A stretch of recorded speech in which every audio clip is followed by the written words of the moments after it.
Hey, Bruno. Hey, Ashley. How's it going? I'm good. How you doing? I am doing awesome. Thanks for asking. So let's do this. Let's rock. Well, you have so much going on right now.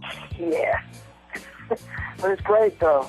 I'm excited. I've been gone for a while, so it's nice to be back, Ashley. Yes, definitely. Now, I'm sure you remember because it was probably your favorite event of all time.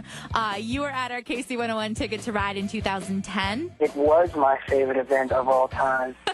I knew it. So before I called you, I was looking at our old videos, and you were a pretty funny guy. You were like, hey, it's Bruno Mars, and you're listening to KC101. Oh.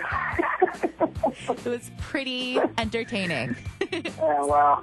Let's talk about, everybody is obviously talking about your Saturday Night Live performance. I watched it. It was so good. You were the host and musical guest. So how was that? Oh, man. It was everything.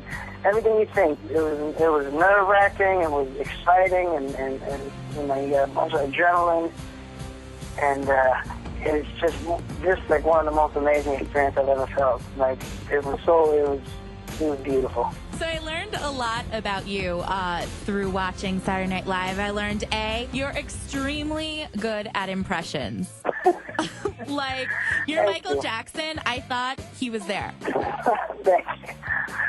That's awesome.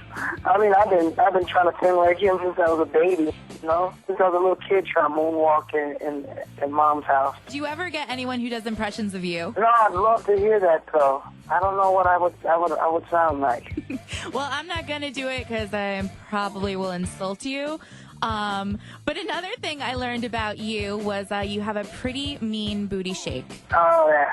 I do have a pretty mean booty shake, and I never wanted to show the world that, but I had to do what I had to do. Well, I'm glad you did. It was really talented. That was all to get through, that sketch. Well, it was really good. And you can dance the robot, you can cry. You're a really good actor. Have you ever considered doing comedy or acting or anything like that? No, not really. No? It's not really. Especially when you go to SNL and you see these pros, you know, and you're sitting down with them and you're reading lines, and this guy sounds just like Obama, and this guy sounds like Brad Pitt.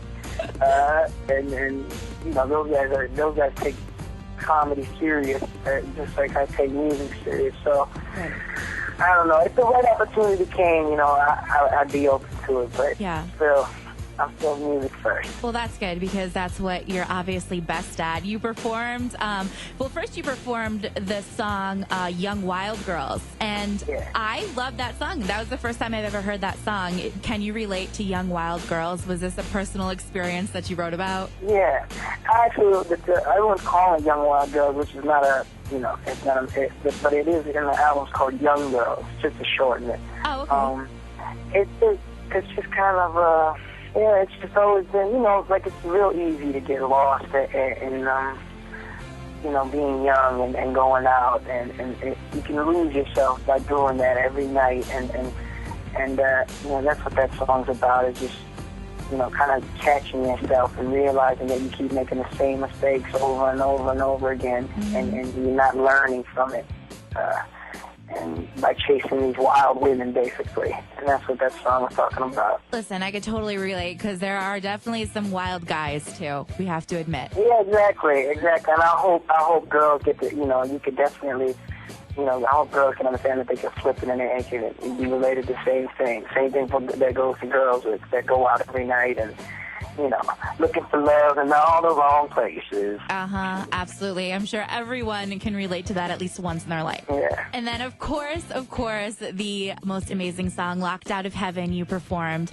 It's just such an amazing song. What are your inspirations for that song? Well, kind of about the best sex ever.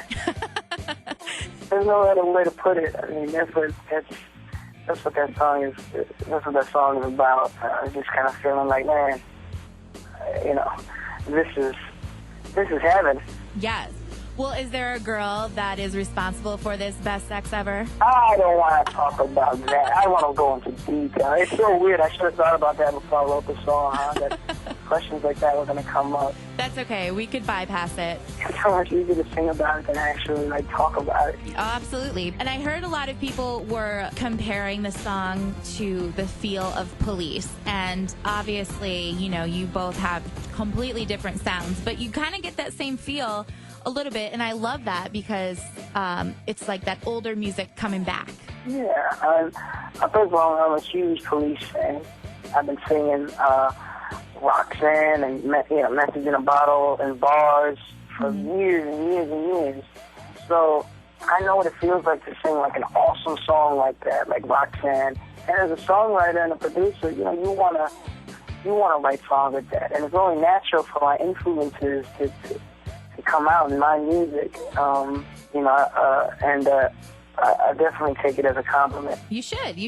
And I love how you sort of bring back the feel of Motown and doo-wop in there too. My dad used to always take me to doo-wop concerts, and I loved them, and you kind of bring that to 2012, and I really love that. Oh, that's great. Thank you. You said in Saturday Night Live you call it the breakdown. When you break down in the middle of the song, that is just the best. Right.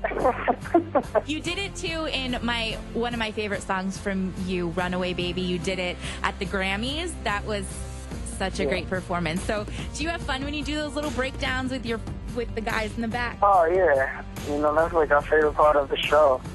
And, we were doing live TV, but sometimes those breakdowns last for 20 minutes at the concert. And that's when we really can get loose and get wild. Yeah, there was a lot of people on stage that night, huh? There were. I think it's awesome. Like the football team. Yeah, you're right. It could have totally been a football team. Both these songs are coming off the album Unorthodox Jukebox. That comes out December 11th. Yes, December 11th. And so what can fans expect off this new album? I'm hoping my fans are going to really hear me evolving, because I feel like I've grown so much as far as writing music and producing music, and I hope they can understand that the only way for me to have fun is to be experimental in the studio and challenge myself and surprise myself in the studio and keep pushing myself to do something new, and that's exactly what I did for this next album. And I'm experimenting with a lot of different sounds. I'm hoping that the glue is my voice, and you're gonna enjoy it. I'm definitely gonna enjoy it. I am looking so forward to this. I'm a huge fan of yours. Thank you so much. You're welcome. And I know that other than this album coming out, you have so much going on as well. You were just on the cover of Billboard magazine. You're gonna be, one of your songs is gonna be at the Victoria's Secret fashion show. Yeah, I'm gonna be performing in the Victoria's Secret show. It's going to be fun. That will definitely be fun for you. And you should bring your football team of guys, because they're going to love it too. Yeah, I'm pretty sure they will.